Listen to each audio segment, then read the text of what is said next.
मौत के तोहफे अध्याय 31 हॉगवर्ट्स की जंग।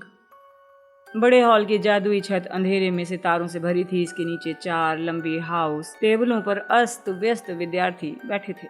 कुछ यात्री चोगे पहने थे, बाकी ड्रेसिंग गाउन में थे।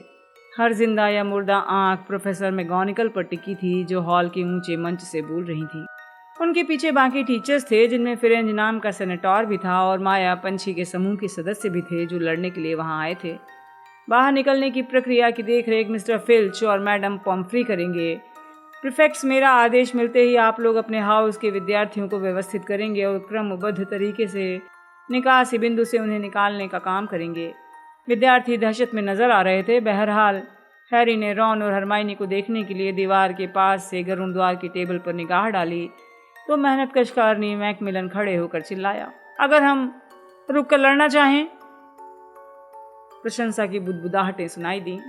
अगर तुम बालिग हो तो रुक सकते हो, प्रोफेसर मैगोनिकल ने कहा। और हमारा सामान? चील घाट टेबल से एक लड़की बोली। बात यह है, तुम लोग यहाँ से सुरक्षित बाहर निकल जाओ। प्रोफेसर स्नैप कहाँ हैं? नाग शक्ति की टेबल से एक लड़की चिल्लाई। अगर सामान्य भाषा में कहा जाए तो वो 9, 2, 11 हो चुके हैं, प्रोफेसर मैगोनिकल ने जवाब दिया। गरुड़ द्वार, मेहनतकश और चील घात हाउसों की टेबल से हर्ष ध्वनि सुनाई दी। हैरी गरुड़ द्वार की टेबल के पास से होता हुआ हॉल में आगे बढ़ा। रॉन और हरमाइनी की तलाश कर रहा था। उसके गुजरते समय चेहरे उसकी दिशा में मुड़े और फुसफुसाहटें शुरू हो गईं। हम पहले ही महल के चारों तरफ सुरक्षात्मक इंतजाम कर चुके हैं, लेकिन वो ज़्यादा समय तक कारगर नहीं है जब तक कि हम उन्हें दोबारा ना करें। इसलिए मैं विद्यार्थियों से आग्रह करती हूँ वो जल्दी और शांति से यहाँ से चले जाएं। जैसा तुम्हारे प्रीफेक्ट्स कहें वैसा ही करना। उनके आखिरी शब्द डूब गए क्योंकि हॉल में किसी और की आवाज़ गूंजने लगी। ये आवाज़ ऊंची, ठंडी और स्पष्ट थी। मैं जानता हूँ तुम लोग लड़ने की तैयारी कर रहे हो। विद्यार्थियों के चीखने चिल्लाने की आवाज़ें सुनाई दी, जिनमें से कुछ एक दूसरे को पकड़ रहे थे, दहशत में आवाज़ के स्रोत की तलाश कर रहे थे। तुम्हारी कोशिशें बेकार है। मैं हॉगवर्ट्स के टीचर का सम्मान करता हूँ। मैं जादुई खून नहीं बहाना चाहता। हॉल में खामोशी छा गई। हैरी पॉटर को मेरे हवाले कर दोगे तो मैं किसी को नुकसान नहीं पहुँचाऊँगा। मैं स्कूल को छूऊंगा तक नहीं। हैरी पॉटर को मेरे हवाले कर दोगे तो मैं तुम्हें पुरस्कार दूंगा। तुम्हारे पास आधी रात तक का समय है। खामोशी एक बार फिर छा गई। वहाँ मौजूद हर सिर और हर आंख हैरी की तरफ मुड़ी। नाग शक्ति की टेबल से एक आकृति उठी। हैरी पहचान गया, वो पैंसी पार्किंसन थी। वो कांपता हुआ हाथ उठाकर चिल्लाई, वो वहाँ है, पॉटर वहाँ है, उसे पकड़ लो। हैरी कुछ बोल पाए इससे पहले ही काफ़ी हलचल हो गई। उसके सामने गरुड़ द्वार के विद्यार्थी उठकर खड़े हो गए। उनके मुंह हैरी की तरफ नहीं, नाग शक्ति के विद्यार्थियों की ओर थे। फिर मेहनतकश के विद्यार्थी खड़े हुए। लगभग उसी समय चील घात के विद्यार्थी भी। वो सब पैंसी की ओर देख रहे थे। हैरी ये देखकर हैरान और अभिभूत हो गया कि चोगों या आस्तीनों के नीचे हर तरफ छड़ियाँ निकल रही थीं। धन्यवाद मिस पार्किंसन। तुम सबसे पहले मिस्टर फिल्च के साथ बाहर जाओ। तुम्हारा बाकी का हाउस तुम्हारे पीछे जा सकता है। हैरी को बेंच सरकने की आवाज़ें आईं। नाग शक्ति के विद्यार्थी हॉल के दूसरे सिरे पर लाइन बनाकर बाहर निकल रहे थे। चीलघात के विद्यार्थियों, अब तुम्हारी बारी है, प्रोफेसर मैगोनिकल चिल्लाईं। धीरे धीरे चारों टेबलें खाली हो गईं। नाग शक्ति की टेबल बिल्कुल खाली थी। चीलघात के बड़े विद्यार्थी अपनी जगह पर बैठे रहे। हालांकि उनके काफ़ी सारे विद्यार्थी बाहर निकल गए। मेहनतकश के तो और ज़्यादा विद्यार्थी रुके रहे। गरुड़ द्वार के तो आधे विद्यार्थी अपनी जगह पर बैठे रहे, जिस वजह से प्रोफेसर मैगोनिकल को नाबालिगों को बाहर भेजने के लिए टीचर्स के मंच से उतरकर नीचे आना पड़ा। बिल्कुल नहीं क्रीबी, जाओ। तुम भी पिक्स। हैरी जल्दी से वीजली परिवार के पास पहुंचा, जो गरुड़ द्वार की टेबल पर बैठा था। रॉन और हरमाइनी कहाँ हैं? तुम्हें नहीं मिले? मिस्टर वीजली ने चिंतित दिखते हुए कहा, लेकिन वो चुप हो गए जब किंग्सले रुके लोगों को संबोधित करने के लिए ऊंचे मंच पर आगे बढ़ा। आधी रात में आधे घंटे का समय बचा है, इसलिए हमें तेजी से काम करना होगा। हॉगवर्ट्स के टीचर और माया पंछी के समूह ने मिलकर युद्ध की योजना बना ली है। प्रोफेसर फ्लिटविक, स्प्राउट और मैगोनिकल योद्धाओं के समूह को सबसे ऊंची मीनारों, चील घात, खगोल शास्त्र और गरुड़ द्वार पर ले जा रहे हैं। वहाँ से उन्हें हर तरफ का दृश्य अच्छे से दिखेगा। वो ऊंचाई से मंत्रों का अच्छा प्रयोग कर सकते हैं। इस दौरान रीमस, आर्थर, और मैं समूहों को मैदान की ओर ले जाएंगे। स्कूल के छिपे प्रवेश द्वारों की सुरक्षा करने के लिए हमें किसी की ज़रूरत है। ऐसा लगता है ये काम हमें करना होगा। फ्रेड ने अपनी और जॉर्ज की ओर इशारा किया। इस बात पर किंग्सले ने सिर हिलाकर सहमति दे दी। ठीक है लीडर्स, यहाँ ऊपर आ जाएं, हम समूहों में बढ़ जाते हैं। पॉटर, तुम्हें किसी चीज़ को खोजना था क्या? ओह हाँ, वो होरक्रक्स के बारे में भूल गया था। वो ये भूल गया था कि इसी के लिए तो जंग हो रही है, ताकि वो होरक्रक्स की तलाश कर सके। तो जाओ पॉटर, जल्दी करो, ठीक है? हाँ। बड़े हॉल से भागते समय उसे एहसास हुआ बहुत से लोग उसे देख रहे हैं। प्रवेश हॉल में जब वो पहुंचा, वहां भी हॉगवर्ट्स से बाहर निकलते विद्यार्थियों की भीड़ लगी थी। वो उनके साथ संगमरमर की सीढ़ियों पर चढ़ा, लेकिन ऊपर चढ़कर एक वीरान गलियारे में चला गया। दहशत और डर उसकी सोचने समझने की ताकत को कमजोर कर रहे थे। उसने खुद को शांत रखने और होरक्रक्स खोजने पर ध्यान केंद्रित किया। रॉन और हरमाइनी उसकी मदद के लिए नहीं थे। उसे ऐसा लग रहा था जैसे उनके बिना वो अपने विचारों को क्रमबद्ध जमा नहीं सकता था। उसने चाल धीमी की। गले में लटके पाउच से हॉगवर्ट्स का नक्शा बाहर निकाला। रॉन और हरमाइनी के नाम कहीं नहीं दिख रहे थे। उसे लगा इस समय आवश्यकता कक्ष की ओर जाते ढेर सारे बिंदुओं की भीड़ के कारण वो उसे नजर नहीं आ रहे हैं। उसने नक्शा दूर हटाया, अपने हाथ चेहरे पर दबाए और आंखें बंद करके ध्यान केंद्रित करने की कोशिश की। वोल्डेमॉर्ट सोच रहा था, मैं चील घात मीनार में जाऊंगा। तो ये एक ठोस तथ्य था जहां से शुरुआत की जा सकती थी। वोल्डेमॉर्ट ने एलेक्टो कैरो को चील घात के कॉमन रूम में तैनात किया था और इसका सिर्फ एक ही मतलब था। वोल्डेमॉर्ट को डर था कि हैरी पहले से ही जानता था कि उसके होरक्रक्स का संबंध उस हाउस से है। लेकिन चीलघात के साथ जुड़ी चीजों में इकलौती वस्तु उसका खोया हुआ किरीट हो सकती है। नाग शक्ति के वोल्डेमॉर्ट को वो कैसे मिल सकता था जो चीलघात की पीढ़ियों को सदियों की खोज के बाद भी नहीं मिला? उसे कौन बता सकता था वो कहाँ खोजे, जबकि किसी जीवित व्यक्ति ने किरीट देखा ही नहीं था। जीवित व्यक्ति ने। उंगलियों के नीचे हैरी की आंखें एक बार फिर खुल गईं। वो चबूतरे से उछला, तेजी से उस रास्ते पर चल दिया जिधर से आया था। हैरी ने देखा जकारियस स्मिथ चिल्लाकर फर्स्ट ईयर के विद्यार्थियों को कतार में आने के लिए कह रहा था। यहाँ वहाँ छोटे बच्चे रो रहे थे, जबकि बड़े बच्चे हताशा से अपने दोस्तों और भाई बहनों को आवाज लगा रहे थे। निक, मुझे तुमसे बात करनी है। हैरी ने प्रवेश हॉल में सफेद आकृति को देखकर जोर से चिल्लाने की कोशिश की। उसने विद्यार्थियों के रेले के बीच से रास्ता बनाया। आखिरकार सीढ़ियों के नीचे पहुंच गया, जहां गरुण द्वार मीनार का भूत लगभग सिर कटाने को उसका इंतजार कर रहा था। हैरी, मेरे प्यारे बच्चे। निक ने हैरी के हाथ को थामने की कोशिश की। हैरी को महसूस हुआ जैसे उन्हें बर्फीले पानी में डाल दिया गया हो। निक, तुम्हें मेरी मदद करनी होगी। चील घात मीनार का भूत कौन है? लगभग सिर कटा भूत। निक हैरान और थोड़ा चिढ़ा दिखने लगा। जाहिर है गोरी औरत, लेकिन अगर तुम्हें किसी भूत की सेवाओं की जरूरत है तो मैं हूँ। नहीं, मुझे उसकी मदद चाहिए। क्या तुम जानते हो वो कहाँ है? देखता हूँ। निक का सिर अपने गुलूबंद पर लड़खड़ाया। वो मुड़कर विद्यार्थियों के सिर के ऊपर घूरने लगा। हैरी, वो वहां पर है, लंबे बालों वाली युवा औरत। हैरी ने निक की इशारा करती पारदर्शी उंगली को देखा। लंबी भूतनी ने हैरी को अपनी तरफ देखते हुए देखा और भौहें उठाकर एक ठोस दीवार से तैरती हुई चली गई। वो उड़कर दूर जा रही थी। हैरी उसके पीछे भागा, चिल्लाया, सुनो, ठहरो, वापस आओ। वो रुक गई, जमीन से कुछ इंच ऊपर तैरने लगी। हैरी को वो सुंदर लगी। उसके बाल कमर तक लंबे थे। चोगा फर्श पर था, लेकिन वो घमंडी दिख रही थी। करीब आने पर हैरी ने उसे पहचान लिया, हालांकि उसे आज तक बात नहीं की थी। आप ही गोरी औरत हैं? उसने सिर हिलाया, बोली कुछ नहीं। चील घात मीनार की भूतनी? हाँ। उसका अंदाज उत्साहवर्धक नहीं था। प्लीज मदद कीजिए, मुझे हर वो चीज़ जाननी है जो आप मुझे खोए हुए मुकुट के बारे में बता सकती हैं। उसके होंठों पर ठंडी मुस्कान आ गई। अफसोस है, मैं तुम्हारी मदद नहीं कर सकती। ठहरो! वो चिल्लाना नहीं चाहता था, लेकिन दहशत और गुस्सा उस पर हावी हो रहे थे। आधी रात होने में से 15 मिनट बचे थे। ये बहुत ज़रूरी है। अगर वो मुकुट हॉगवर्ट्स में है तो उसे खोजना है, बहुत जल्दी।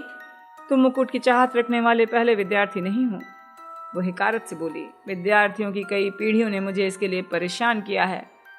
ये ज़्यादा नंबर लाने के बारे में नहीं है, हैरी उस पर चिल्लाया। ये वोल्डेमॉर्ट के बारे में है, वोल्डेमॉर्ट को हराने के बारे में। या फिर तुम्हारी उसमें भी दिलचस्पी नहीं है? वो शर्मा नहीं सकती थी, लेकिन उसके पारदर्शी गाल अपारदर्शी हो गए। उसने थोड़े तैश में जवाब दिया, जाहिर है मैं। तुमने ये कहने की हिम्मत कैसे की? तो फिर मेरी मदद करो। गोरी औरत के चेहरे का शांत भाव गायब हो रहा था। ये मदद करने का सवाल नहीं है, मेरी माँ का मुकुट। तुम्हारी माँ का? जैसे वो खुद से नाराज दिखने लगी। जब मैं जिंदा थी तो मेरा नाम हेलेना चीलघात था। तुम उनकी बेटी हो, लेकिन तब तो तुम्हें पता होना चाहिए इसके साथ क्या हुआ। हालांकि मुकुट बुद्धि बढ़ाता है, उसने खुद को संभालने की कोशिश करते हुए कहा, लेकिन मुझे नहीं लगता इससे उस जादूगर को हराने की तुम्हारी संभावनाएं बढ़ जाएंगी जो खुद को शहंशाह कहता है। मैंने तुम्हें बताया था ना, मेरी दिलचस्पी उसे पहनने में नहीं है, समझाने के लिए वक्त नहीं है। लेकिन अगर तुम हॉगवर्ट्स की परवाह करती हो, अगर तुम वोल्डेमॉर्ट का खात्मा होते देखना चाहती हो, तो तुम्हें मुझे मुकुट के बारे में सब बताना होगा जो तुम जानती हो। वो हवा में झूलती हुई स्थिर हो गई, घूरती रही। हैरी पर निराशा हावी हो गई। जाहिर है अगर उसे कुछ मालूम होता तो वो फ्लिटविक या डंबलडोर को बता चुकी होती, जिन्होंने निश्चित रूप से उससे सवाल पूछा होगा। वो अपना सिर हिलाकर मुड़ने लगा तो वो धीमी आवाज में बोली, मैंने अपनी माँ का मुकुट चुरा लिया था। तुमने क्या किया था? मैंने मुकुट चुरा लिया था। मैं अपनी माँ से ज़्यादा चतुर और ज़्यादा महत्वपूर्ण बनना चाहती थी। मैं उसे लेकर भाग गई। हैरी नहीं जानता था उसने किस तरह उसका विश्वास जीत लिया था, लेकिन उसने ये पूछना ठीक भी नहीं समझा। वो तो बस ध्यान लगाकर सुनता रहा। लोग कहते हैं मेरी माँ ने कभी मुकुट के चले जाने के बाद किसी को नहीं बताई, बल्कि ये नाटक किया, ये उन्हीं के पास है। उन्होंने अपने नुकसान और मेरे भयंकर धोखे को हॉगवर्ट्स के अन्य संस्थापकों से भी छुपा कर रखा। फिर मेरी माँ बीमार पड़ गई, बहुत बीमार। मेरे इतने बड़े धोखे के बावजूद वो मुझे एक बार देखने के लिए व्याकुल थी। उन्होंने एक आदमी को मेरी तलाश में भेजा जो काफ़ी समय से मुझे प्यार करता था, हालांकि मैंने उसके प्रस्ताव को ठुकरा दिया था। मेरी माँ जानती थी जब तक वो मुझे खोज नहीं लेगा वो चैन से नहीं बैठेगा। हैरी ने इंतज़ार किया। हेलेना ने एक गहरी सांस खींची, अपना सिर पीछे झटका। उसने मुझे उस जंगल में खोज लिया जहाँ मैं छिपी हुई थी। जब मैंने लौटने से इनकार किया तो वो हिंसा पर उतर आया। नवाब हमेशा से गर्म मिजाज था। मेरे इनकार पर नाराज़ होकर और मेरी आज़ादी से ईर्ष्या करके उसने मुझे खंजर मार दिया। नवाब? तुम्हारा मतलब है? हाँ, खूनी नवाब। गोरी औरत ने अपने चोगे को एक तरफ हटाया, अपने सफ़ेद सीने पर एक गहरा घाव दिखाया। बहरहाल जब उसने देखा कि उसने क्या कर डाला है तो वो पश्चाताप की आग में जलने लगा। जिस खंजर से उसने मेरी जान ली थी, उसी खंजर से उसने अपनी जान ले ली। इतनी सदियों के बाद भी वो पश्चाताप के लिए जंजीरें पहनता है, जैसा उसे करना भी चाहिए। उसने कटुता से आगे कहा, और वो मुकुट? वो उसी जगह रखा है जहाँ मैंने उसे तब छिपाया था जब मुझे खूनी नवाब के जंगल में अपनी ओर आने की आवाज़ें सुनाई दी थीं। मैंने मुकुट को एक खोखले पेड़ के भीतर छिपाया था। खोखला पेड़? हैरी ने दोहराया। कौन सा पेड़? कहाँ है? अल्बानिया के एक जंगल में, एक वीरान जगह जो मैंने सोचा था मेरी माँ की पहुँच से बहुत दूर होगी। अल्बानिया? हैरी ने दोहराया। दुविधा के बाद वो बात समझ गया था। वो अब समझ गया था कि वो उसे वो बात क्यों बता रही है जो उसने डंबलडोर या फ्लिटविक को नहीं बताई थी। तुम ये कहानी किसी और को पहले भी बता चुकी हो, है ना? एक और विद्यार्थी को। उसने अपनी आंखें बंद कर ली, सिर हिलाया। मुझे ज़रा भी अंदाज़ा नहीं था। वो बहुत अच्छी चापलूसी कर रहा था। लगता था वो सब कुछ समझता था, सहानुभूति रखता था। हैरी ने सोचा, टॉम रिडल निश्चित रूप से हेलेना चीलघात की अनमोल वस्तुओं की मालकिन बनने की इच्छा को समझता था, जिन पर उसका कोई हक नहीं था। देखो, तुम वो पहली शख्स नहीं थी जिनसे रिडल ने चीज़ें उगलवाई थीं। ज़रूरत पड़ने पर वो मनमोहक हो सकता था। हेलेना की बातें सुनकर हैरी ने सोचा, वोल्डेमॉर्ट गोरी औरत के खोए मुकुट का पता ठिकाना उगलवाने में सफल हो गया। वो उस दूर दराज के जंगल में गया और उसने मुकुट को निकाल लिया। उसने शायद ये काम हॉगवर्ट्स से निकलने से पहले, बोर्गिन एंड बक्स में नौकरी करने जाने से पहले किया होगा। अल्बानिया का वीरान जंगल उसे छिपने के लिए अच्छा लगा था, क्योंकि सालों बाद जब वोल्डेमॉर्ट को 10 साल तक छिपने की जगह चाहिए थी तो वो वहीं जाकर रहा था। लेकिन अनमोल होरक्रक्स बनने के बाद मुकुट उस खोखले पेड़ में तो नहीं रह सकता था। नहीं, मुकुट को चुपके से उसने सच्चे घर को लौटा दिया और वोल्डेमॉर्ट इसे यहाँ खुद रखाया जिस रात वो नौकरी मांगने आया था। हैरी के विचारों की ये अंतिम लाइनें जोर से उसके होठों से निकल पड़ी। क्या कहा? उसने मुकुट महल में छुपा दिया था जिस रात को वो डंबलडोर से टीचर की नौकरी मांगने आया था? हैरी ने कहा। जोर से बोलने पर उसे सब कुछ साफ समझ में आने लगा। उसने डंबलडोर के ऑफिस जाते समय या आते समय मुकुट छिपाया होगा, लेकिन इसके बावजूद नौकरी पाने की कोशिश करने लायक थी, क्योंकि तब उसे गरुण द्वार की तलवार चुराने का मौका मिल सकता था। शुक्रिया शुक्रिया। हैरी वहीं उसे तैरता हुआ छोड़कर चला गया। वो पूरी तरह चकराई हुई दिख रही थी। प्रवेश हॉल में दोबारा मुड़ते समय उसने अपनी घड़ी देखी। आधी रात होने में 5 मिनट बाकी थे। हालांकि वो अब जान गया था आखिरी होरक्रक्स क्या था, लेकिन वो बिल्कुल नहीं जानता था वो कहाँ है। विद्यार्थियों की कई पीढ़ियां मुकुट खोजने में असफल थीं। इससे लगता है ये चीलघात की मीनार में नहीं होगा, लेकिन अगर ये वहाँ नहीं था तो फिर कहाँ था? टॉम रिडल ने हॉगवर्ट्स महल के भीतर सामान छिपाने की ऐसी कौन सी जगह खोजी होगी जिसके बारे में उसे यकीन था वो हमेशा गोपनीय रहेगी। हताशा भरी अटकलों में खोया हैरी एक मोड़ पर मुड़ा, लेकिन तभी बाईं तरफ खिड़की जोरदार धमाके के साथ टूट गई।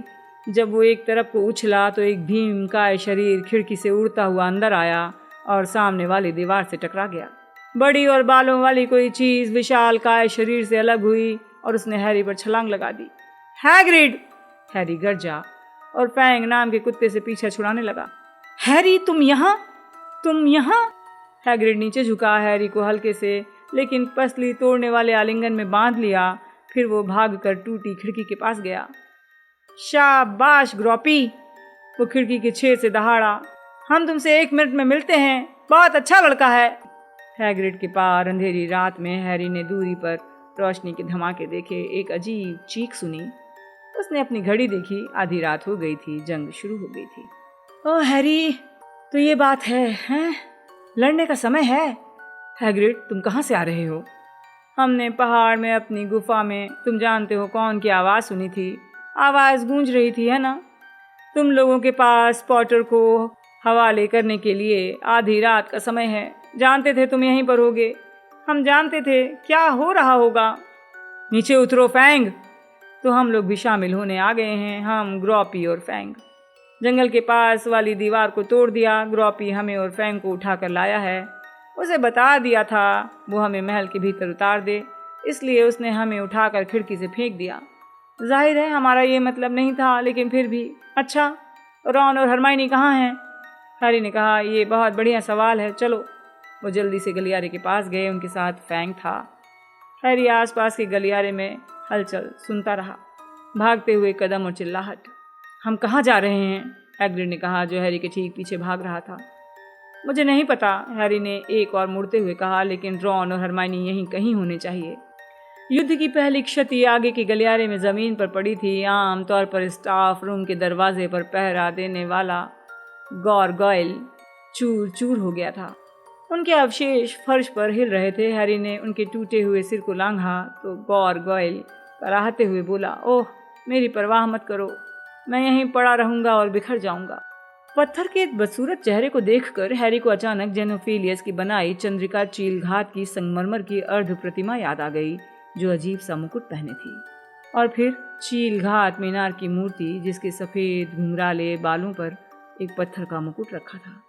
वो गलियारे के छोर पर पहुंचा। उसके दिमाग में पत्थर की एक तीसरी मूर्ति उभर आई। ये एक बदसूरत बूढ़े जादूगर की मूर्ति थी, जिसके सिर पर हैरी ने खुद एक विग और एक घिसा पिटा पुराना मुकुट रखा था। सदमा फायर विस्की की गर्मी की तरह हैरी की रगों में बहने लगा। इसके जोरदार झटके की वजह से वो गिरते गिरते बचा। आखिरकार वो जान गया था होरक्रक्स कहाँ पर है, उसका कहाँ इंतजार कर रहा है। टॉम रिडल किसी पर भरोसा नहीं करता था, अकेले ही काम करता था। वो इतना घमंडी था कि वो ये मानता था कि सिर्फ वही हॉगवर्ट्स के सबसे गहरे रहस्यों को जानता है। जाहिर है डंबलडोर और फ्लिटविक आदर्श लोग थे। उन्होंने उस जगह पर कदम नहीं रखा, लेकिन हैरी स्कूल में हमेशा घिसे पिटे रास्तों से दूर भटकता रहा। ये एक ऐसा रहस्य था जो वो और वोल्डेमॉर्ट दोनों जानते थे, लेकिन डंबलडोर कभी नहीं जान पाए। प्रोफेसर स्प्राउट ने उसे उसके विचारों से जगा दिया, जो पास से तेजी से गुजरी। उनके पीछे नेविल और आधा दर्जन विद्यार्थी थे। वो सभी कान रक्षक लगाए थे और बड़े गमले में पौधे लेकर जा रहे थे। मंत्र कवच! नेविल भागते भागते पीछे मुड़कर जोर से बोला, उन्हें दीवारों के ऊपर से दुश्मन के ऊपर उछाल देंगे। हैरी जानता था उसे कहाँ जाना है। वो तेजी से चल दिया। हैग्रिड और फ्रैंक उसके पीछे दौड़ रहे थे, एक के बाद दूसरी तस्वीर के पास से गुजरे। जादूगर और जादूगरनियां कॉलर और पजामों, कवच और चोगे में एक दूसरे के कैनवास में ठंस रहे थे। जैसे ही वो गलियारे के अंत में पहुंचे, पूरा महल हिल गया। जब एक भयंकर विस्फोट की शक्ति से विशाल काय फूलदान अपने चबूतरे से उड़ गया तो हैरी समझ गया शापों की शक्ति टीचर्स और माया पंछी के समूह के जादू से ज्यादा दुष्टतापूर्ण थी। कोई बात नहीं फ्रैंक, कोई बात नहीं, हैरी चीखा। लेकिन जब चीनी मिट्टी के टुकड़े चाकू की तरह हवा में उड़ने लगे तो बड़ा कुत्ता दुम दबाकर भाग खड़ा हुआ। हैग्रिड दहशतजदा कुत्ते के पीछे भागा, हैरी को अकेला छोड़ गया। हैरी ने लड़खड़ाते हुए गलियारे के बीच रास्ता बनाया। एक गलियारे में तस्वीर का योद्धा सर कैडोगेन पूरे रास्ते उसके पास इस तस्वीर से उस तस्वीर भागता रहा, अपने कवच की आवाज़ करता रहा, उसे प्रोत्साहित करता रहा। उसका मोटा खच्चर उसके पीछे भाग रहा था। दुष्ट लोग हैं, कमीने, कुत्ते, नीच हैं, उन्हें बाहर निकाल दो हैरी पॉटर, उन्हें भगा दो। हैरी तेजी से मुड़ा। उसे फ्रेड और कुछ विद्यार्थियों का छोटा समूह दिखा जिसमें ली जॉर्डन और हन्ना एबॉट थे। पॉटर! एबरफोर्थ डंबलडोर आगे वाले गलियारे को रोके खड़ा था और उसकी छड़ी तैयार थी। आज सैकड़ों बच्चे मेरे शराब खाने से गुजरे हैं पॉटर, मैं जानता हूँ। हम स्कूल खाली कर रहे हैं, हैरी पॉटर ने कहा। हैरी ने कहा, वोल्डेमॉर्ट हमला कर रहा है क्योंकि उन्होंने तुम्हें उसके हवाले नहीं किया। मैं बहरा नहीं हूँ, पूरे हॉग्समीड को उसकी आवाज़ सुनाई दे गई होगी, एबरफोर्थ ने कहा। और तुम में से किसी के दिमाग में ये नहीं आया कि नाग शक्ति के कुछ विद्यार्थियों को बंधक बनाकर रख लो? तुमने अभी अभी जिन विद्यार्थियों को सुरक्षित बाहर निकाला है उनमें से कुछ प्राण भक्षियों की संतानें हैं। क्या उन्हें रोक कर रखना चतुराई नहीं होती? इसे वोल्डेमॉर्ट नहीं रुकता और तुम्हारा भाई ऐसा कभी नहीं करते। एबरफोर्थ ने हुंकार भरी विपरीत दिशा में चला गया। तुम्हारे भाई ऐसा कभी नहीं करते। हाँ, सच था, हैरी ने आगे भागते हुए सोचा। डंबलडोर जिन्होंने स्नैप की इतने लंबे समय तक रक्षा की थी, वो विद्यार्थियों को बंधक नहीं बनाते। फिर वो आखिरी मोड़ पर मुड़ा, उसके मुंह से राहत और तैश की मिली जुली चीख निकली। रॉन और हरमाइनी के हाथों में बड़ी मुड़ी हुई गंदी पीली चीजें थीं। रॉन की बाह के नीचे एक झाड़ू थी। तुम लोग कहाँ गए थे? हैरी चिल्लाया। रहस्यमय तहखाने में। तहखाने में? क्या? हैरी ने अचानक कहा। उनके सामने रुक गया। ये रॉन का सुझाव था, रॉन का। हरमाइनी ने हाँफते हुए कहा, कितना बेहतरीन था, है ना? तुम्हारे चीलघात मीनार में जाने के बाद मैंने रॉन से कहा, अगर हम होर्क्रक्स खोज भी लेंगे तो छुटकारा कैसे पाएंगे? हम तो कप को भी नष्ट नहीं कर पाए हैं। और फिर उसने सोच लिया, काल दृष्टि। क्या? होर्क्रक्स को नष्ट करने के लिए? रॉन ने आराम से कहा। हैरी की आंखें उन चीजों पर पड़ी जो रॉन और हरमाइनी की बाहों में दबी थी, बड़े मुड़े हुए दांत। अब जाकर उसे एहसास हुआ वो मरे हुए काल दृष्टि की खोपड़ी से इसे उखाड़ लाए हैं। लेकिन तुम लोग अंदर कैसे घुसे? उसमें तो सर्प भाषा की जरूरत पड़ती थी। उसने सर्प भाषा बोली थी, हरमाइनी फुसफुसाई। हैरी को दिखाओ रॉन। रॉन ने एक भयंकर दबी हुई फुफकार निकाली। जब तुमने लॉकेट खोला था तो ऐसी ही आवाज़ निकाली थी, उसने हैरी से माफ़ी मांगने के अंदाज में कहा। मुझे कई बार कोशिश करनी पड़ी तब जाकर निकली, लेकिन उसने विनम्रता से कंधे उचकाते हुए कहा। हम अंत में वहाँ पहुँच गए। रॉन, अद्भुत था, अद्भुत, हरमाइनी ने कहा। तो हैरी अब समझने के लिए जूझ रहा था। तो एक और होर्क्रक्स नष्ट हो गया? रॉन ने कहा। अपनी जैकेट के नीचे से मेहनतकश के कप के बर्बाद अवशेष को खींचा। इस पर हरमाइनी ने वार किया था। मुझे लगा था उसे करना चाहिए, उसे अब तक ये खुशी हासिल नहीं हुई थी। जीनियस! हैरी चिल्लाया। कुछ खास नहीं, रॉन ने कहा, हालांकि वो खुश था। तुम्हें कोई नई बात पता चली? जैसे ही उसके मुंह से निकला, ऊपर कहीं विस्फोट हुआ। मैं जानता हूँ किरीट कैसा दिखता है और मैं जानता हूँ कि ये कहाँ है, हैरी तेजी से बोला। उसने इसे ठीक वहीं छिपाया है जहाँ मैंने अपने काढ़े की पुस्तक छिपाई थी, जहाँ हर कोई सदियों से सामान छिपा रहा था। उसने सोचा था ये जगह सिर्फ उसी को पता है। चलो। जब दीवारें दोबारा कांपी तो तीनों छिपे हुए दरवाजे से आवश्यकता कक्ष में जाने वाली सीढ़ियों तक दौड़ पड़े। आवश्यकता कक्ष खाली था। वहाँ बस 3 औरतें थीं, जिनी, टोम्स और एक बूढ़ी जादूगरनी जो दीमक खाया हैट पहने थी। हैरी तत्काल पहचान गया, वो नेविल की दादी थी। आह पॉटर, जैसे वो उसका इंतजार कर रही हूँ। बताओ क्या हो रहा है? सब ठीक हैं? जिनी और टोम्स ने एक साथ पूछा। हमें जहाँ तक मालूम है सब ठीक है। क्या लोग हॉग्सहेड से अभी आ रहे हैं? वो जानता था कि जब तक कमरे में लोग रहेंगे तब तक ये अपना रूप नहीं बदल पाएगा। मैं सबसे आखिरी आई थी, मिसेस लॉन्गबॉटम बोली। मैंने इसे बंद कर दिया है। मुझे लगा जब एवरफोर्थ शराब खाना छोड़कर यहाँ आ गया है तो इसे खुला रखना समझदारी नहीं है। तुम्हें मेरा पोता दिखा था क्या? मिसेस लॉन्गबॉटम, वो लड़ रहा है, जाहिर है। अच्छा, मैं जाकर उसकी मदद करती हूँ, बूढ़ी औरत ने गर्व से कहा। वो आश्चर्यजनक तेजी से पत्थर की सीढ़ियों की तरफ चल दी। हैरी ने टोंक्स की तरफ देखा। मुझे तो लगा था तुम टेडी के साथ माँ के घर हो। मैं ये झेल नहीं पाई, मुझे पता न चले। माँ उसकी देखभाल कर लेंगी। क्या तुम्हें रीमस दिखा? वो मैदान में योद्धाओं के समूह का नेतृत्व करने वाले थे। एक शब्द कहे बिना टोंक्स धीरे से चली गई। जिनी, मुझे अफसोस है, लेकिन हम चाहते हैं तुम यहाँ से चली जाओ, बस थोड़ी देर के लिए, फिर तुम अंदर आ जाना। कैद से छूटने की बात सुनकर जिनी खुश हो गई। तुम अंदर जरूर आना, हैरी ने पीछे से चिल्लाकर कहा जब जिनी टोंक्स के पीछे सीढ़ियों की तरफ भागी। तुम लौट कर जरूर अंदर आ जाना। एक पल रुको, रॉन ने तेजी से कहा। हम किसी को भूल गए हैं। कौन? हरमाइनी ने कहा। घरेलू जिन्न, वो सब किचन में होंगे, है ना? तुम्हारा मतलब है हमें उनसे युद्ध करने को कहना चाहिए? हैरी ने पूछा। नहीं, रॉन ने गंभीरता से कहा। मेरा मतलब है हमें उन्हें बाहर निकलने का मौका देना चाहिए। हम नहीं चाहते उनका हाल डॉबी जैसा हो, है ना? हम उन्हें अपने लिए मरने का आदेश नहीं दे सकते। हरमाइनी के हाथों से काल दृष्टि के दांत छूटकर जमीन पर गिर गए। रॉन की तरफ भागते हुए उसने उसकी गर्दन में अपनी बाहें डाल दी। रॉन ने भी अपने हाथ में पकड़े दांत और झाड़ू फेंक दिए और इतने उत्साह से प्रतिक्रिया की कि उसने हरमाइनी को पूरा उठा लिया। क्या ये इसके लिए सही समय है? हैरी ने पूछा। उसे कहने से कोई फायदा नहीं हुआ। हैरी ने ऊंची आवाज में कहा, ओए, जंग हो रही है। जानता हूं दोस्त, रॉन ने कहा, जिसे देखकर ऐसा लग रहा था जैसे किसी ने उसके सिर के पिछले हिस्से पर अभी अभी पहलवान नाम की गेंद मारी हो।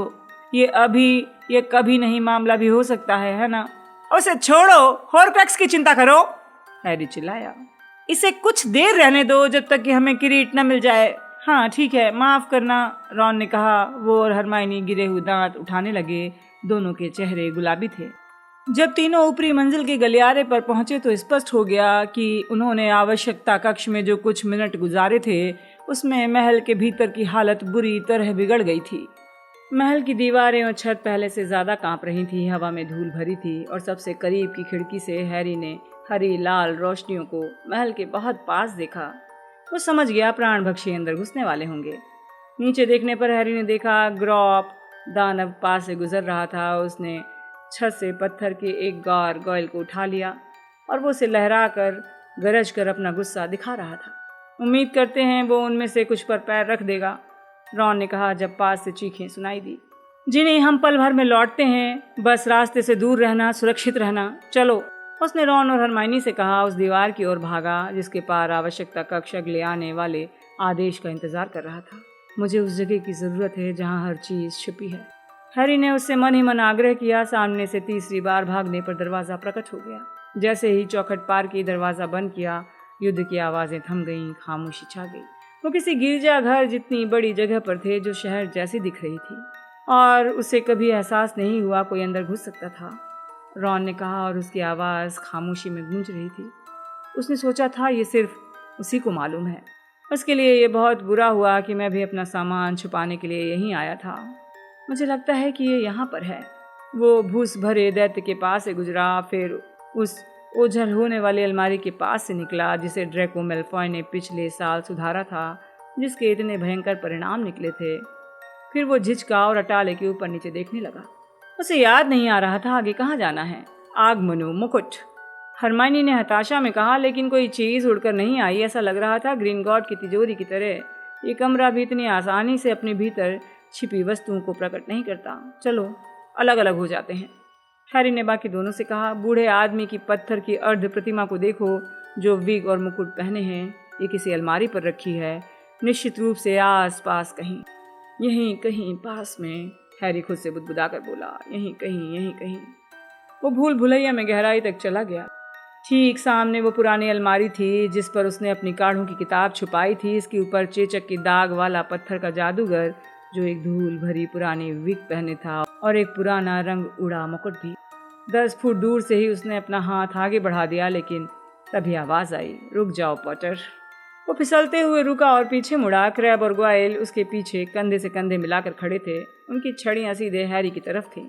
उनके व्यंग भरे चेहरों के बीच की छोटी सी जगह से उसे ड्रैको मैलफॉय नजर आया।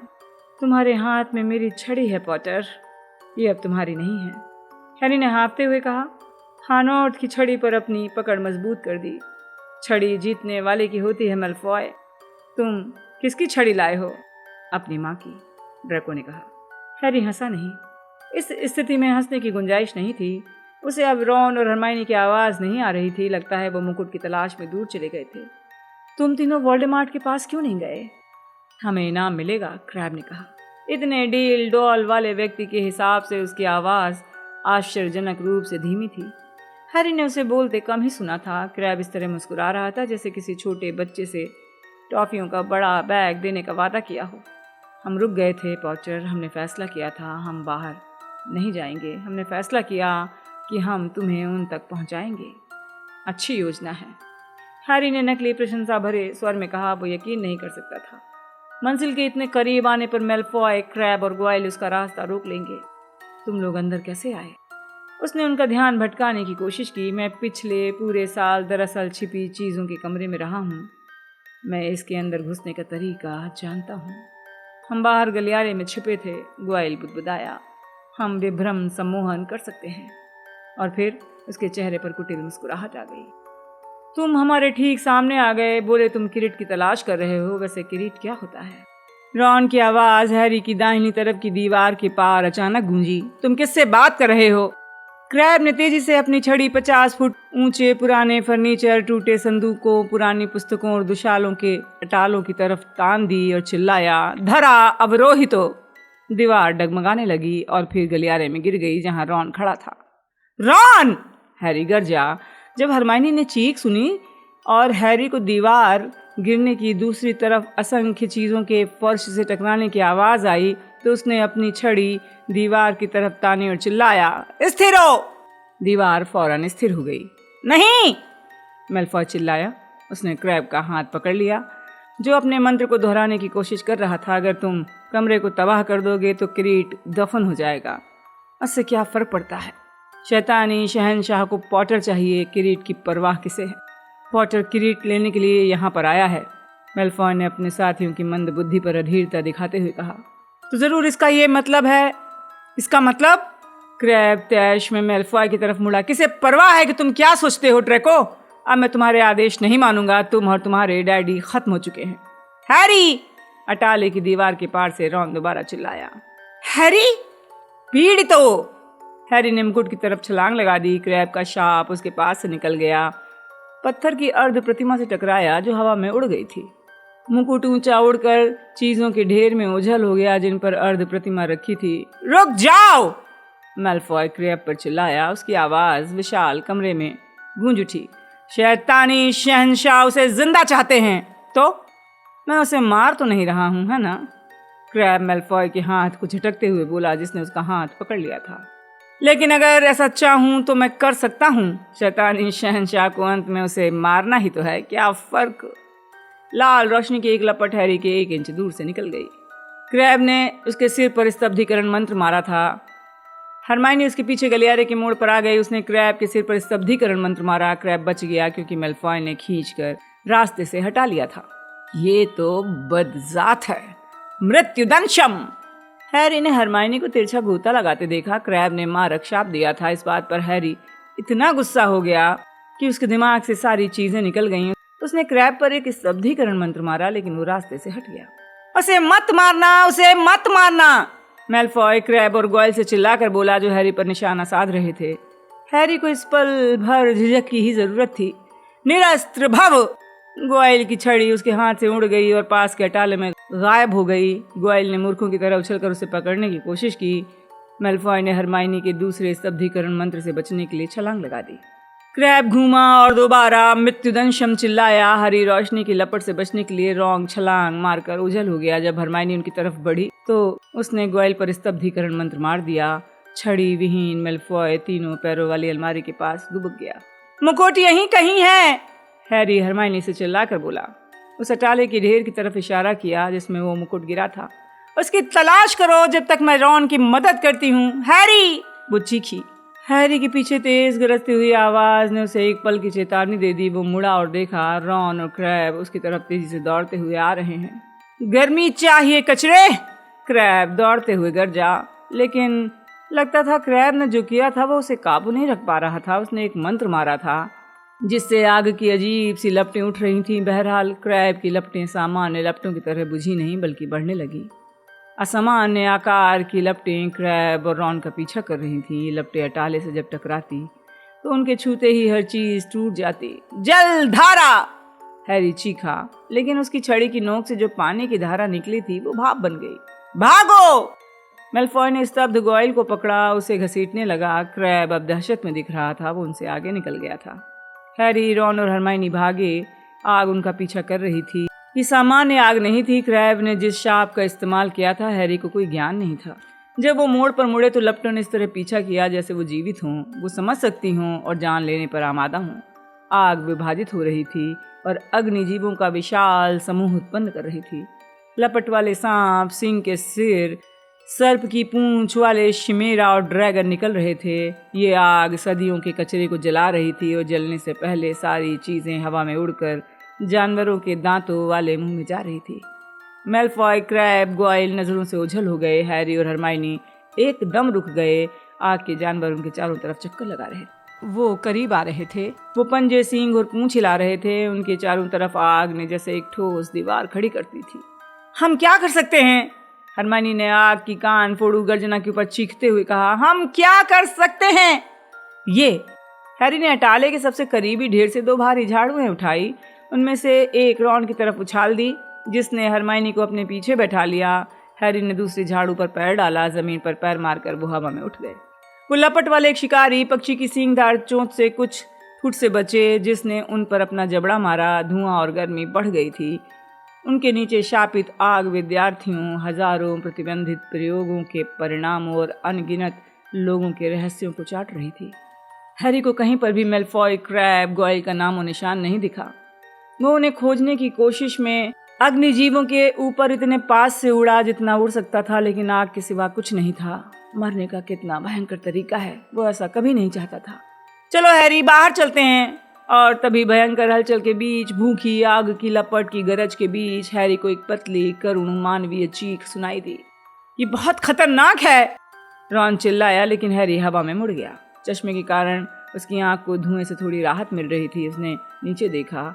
जीवन का कोई चिन्ह, अंग या चेहरा देखने की कोशिश की जो लकड़ी की तरह जला ना हो, वो उसे दिख गए। मेलफॉय बेहोश गोयल के चारों तरफ बाहें लपेटे था। वो दोनों जली डेस्कों के कमजोर ढेर पर बैठे थे और हैरी ने गोता लगा दिया। मेलफॉय ने उसे आते देखकर हाथ उठाया, लेकिन इसे पकड़ते ही हैरी को पता चल गया कोई फायदा नहीं होना था। गोयल बहुत भारी था। मेलफॉय का हाथ पसीने में लथपथ होने के कारण हैरी के हाथ से फौरन फिसल गया। अगर उनकी खातिर हमारी जान चली गई तो मैं तुम्हें मार डालूंगा हैरी, रॉन की आवाज आई। जब एक आग उगलता बड़ा शिमेरा उन पर हमला करने आया। रॉन और हरमाइनी गोयल को अपनी झाड़ू पर घसीट कर ले गए। उधर हैरी मेलफॉय को बैठाकर उड़ने लगा। दरवाजे तक पहुंचो, मेलफॉय हैरी के कान में चिल्लाया।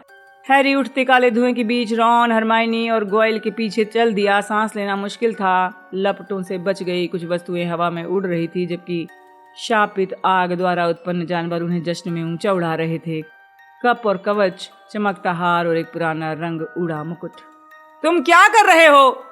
तुम ये क्या कर रहे हो?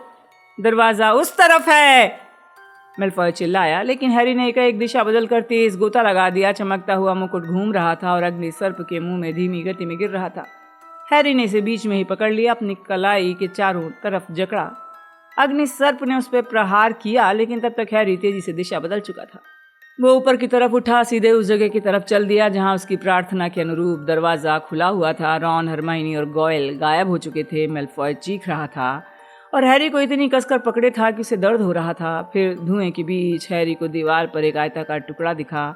उसने अपनी झाड़ू उस ओर घुमा दी। कुछ पल बाद साफ हवा उसके फेफड़ों में भर गई। वो गलियारों के बाहर की दीवार से टकरा गए। मेलफॉय झाड़ू से चेहरे के बल गिरकर लेट गया। वो हाँफते और खांसते रहा। हैरी लुढ़क कर बैठ गया। आवश्यकता कक्ष का दरवाजा गायब हो गया। रॉन और हरमाइनी बेहोश गोयल के पास फर्श पर हाँफ रहे थे। क्रैब, मेलफॉय ने कहा जैसे ही वो बोलने की स्थिति में आया। वो मर गया, रॉन ने रूखेपन से कहा। हाँफने और खांसने की आवाज़ों के अलावा खामोशी छाई रही। फिर कई तेज धमाकों ने महल को हिला दिया। पारदर्शी आकृतियों से एक बड़ा झुंड घोड़ों पर उनके पास से निकला। भागते भूतों के अलावा भी कई और चीखें सुनाई दे रही थी। उसके अंदर दहशत भरने लगी। जिनी कहाँ है? वो यहीं थी तो उसे आवश्यकता कक्ष में लौटना था, उसने तीखी आवाज में पूछा। ओह, तुम्हें क्या लगता है ये इस आग के बाद भी काम करेगा? रॉन ने पूछा, लेकिन वो भी खड़े होकर अपना सीना मलते हुए दाएं बाएं देखने लगा। क्या हम अलग अलग होकर तलाश? नहीं, हरमाइनी ने खड़े होते हुए कहा। मेलफॉय और गोयल गलियारे की फर्श पर लुढ़क रहे थे। दोनों के पास छड़ी नहीं थी। हमें एक साथ रहना चाहिए। चलो हैरी, तुम्हारी बाह पर क्या है? क्या? ओह हाँ। हैरी ने अपनी कलाई से मुकुट खींचकर ऊपर उठाया। ये अब भी गर्म और राख से काला था, लेकिन उसने मुकुट को गौर से देखा। उस पर छोटे लिखे शब्द दिखाई दिए। बुद्धि इंसान की सबसे बड़ी संपत्ति है। मुकुट से डामर और खून जैसी चीज रस रही थी। अचानक मुकुट बुरी तरह कांपा और फिर उसके हाथों में ही टूट गया। ऐसा होते समय दर्द की बहुत धीमी, बहुत दूर से आती चीख सुनाई दी, जो मैदान या महल से नहीं बल्कि उस चीज से आ रही थी जो अभी अभी उसके उंगलियों में टुकड़े टुकड़े हुई थी। ये जरूर शैतानी आग होगी, हरमाइनी ने टूटे टुकड़े को देखते हुए कहा। क्या कहा? शैतानी आग, शापित आग। ये उन चीज़ों में है जो होर्क्रक्स को नष्ट करती है, लेकिन मैं इसका प्रयोग करने की हिम्मत कभी नहीं करती। ये बहुत खतरनाक है। क्रैब को कैसे पता चला? उसने कैरो भाई बहन से सीखा होगा। अफसोस है, जब वो उसे रोकने का तरीका बता रहे होंगे तो उसने ध्यान नहीं दिया होगा, रॉन बोला, जिसके बाल भी हरमाइनी की तरह जले हुए थे। चेहरा काला था, और अगर उसने हमें मारने की कोशिश नहीं की होती तो मुझे उसकी मौत पर अफसोस हो सकता था। लेकिन क्या तुम्हें एहसास नहीं है, अब सिर्फ सांप बचा है? लेकिन उसकी बात अधूरी रह गई, क्योंकि गलियारे में लड़ाई की चिल्लाहट और शोर भर गए। हैरी ने चारों तरफ देखा। हॉगवर्ट्स में प्राण भक्षी घुस आए थे। फ्रेड और पर्सी अभी अभी नजर आए थे। वो नकाब पोश लोगों से लड़ रहे थे। हैरी, रॉन और हरमाइनी मदद के लिए आगे आए। लाल रोशनी की लपटें हर दिशा में उड़ रही थी। पर्सी से लड़ने वाला आदमी तेजी से पीछे हटा। इस कारण उसका नकाब फिसल गया। उन्हें एक ऊंचा माथा और सफेद बाल दिखे। हेलो मंत्री जी, पर्सी गरजा और थिकनेस पर एक अच्छा मंत्र मारा, जिससे उसकी छड़ी छूट गई और उसने अपने दुशाले के सामने वाले हिस्से को पकड़ लिया। जाहिर है थिकनेस काफी परेशान था। क्या मैंने बताया था कि मैं इस्तीफा दे रहा हूँ? तुम मजाक कर रहे हो पर्सी, फ्रेड चिल्लाया। जब उसे लड़ रहा प्राणभक्षी 3 अलग अलग स्तब्धीकरण मंत्रों के कारण गिर गया था। थिकनेस भी जमीन पर गिर गया। उसके पूरे शरीर पर छोटे छोटे कांटे उगने लगे। वो किसी समुद्री जानवर में बदलता दिख रहा था। फ्रेड ने खुशी से पर्सी से कहा, तुम मजाक कर रहे हो पर्सी? मुझे नहीं लगता कि मैंने तुम्हें कभी मजाक करते सुना है। जब से तभी हवा में विस्फोट हो गया। हैरी, रॉन, हरमाइनी, फ्रेड और पर्सी एक साथ थे। 2 प्राणभक्षी उनके कदमों के पास लेटे थे। उनमें से एक स्तब्ध था, दूसरे का रूपांतरण कर दिया गया था। बहरहाल जब उन्हें लग रहा था कि फिलहाल खतरा टल गया है, तभी जैसे पूरी दुनिया टूटकर उन पर आ गिरी। हैरी ने खुद को हवा में उड़ता हुआ महसूस किया। वो लकड़ी की उस पतली छड़ी को पूरी ताकत से पकड़े रहा, जो उसका एकमात्र हथियार थी। अपने सिर को बचाने के लिए उसने बाहें ऊपर उठा ली। फिर दुनिया दर्द और आधे अंधकार में दोबारा प्रकट हुई। वो एक गलियारे के मलबे में आधा दफन था, जिस पर भयंकर हमला हुआ। उसके गाल के गर्म चिपचिपे एहसास ने उसे बताया कि काफी खून बह चुका है। उसे फिर भयंकर चीख सुनाई दी। वो डगमगाते हुए खड़ा हुआ। उसे आज जितना डर लग रहा था पहले कभी नहीं लगा था, शायद पूरी जिंदगी में नहीं। हरमाइनी मलबे में खड़े होने के लिए जूझ रही थी और लाल बालों वाले 3 आदमी जमीन पर एक साथ थे। जहां दीवार में विस्फोट हुआ था, हैरी ने हरमाइनी का हाथ पकड़ लिया जब वो पत्थर और लकड़ी के ऊपर से लड़खड़ाते हुए निकले। नहीं नहीं नहीं, कोई चिल्ला रहा था। नहीं फ्रेड नहीं। पर्सी अपने भाई के बेजान शरीर को हिला रहा था। रॉन घुटने टेके पास ही बैठा था। फ्रेड की आंखें बिना देखे घूर रही थीं।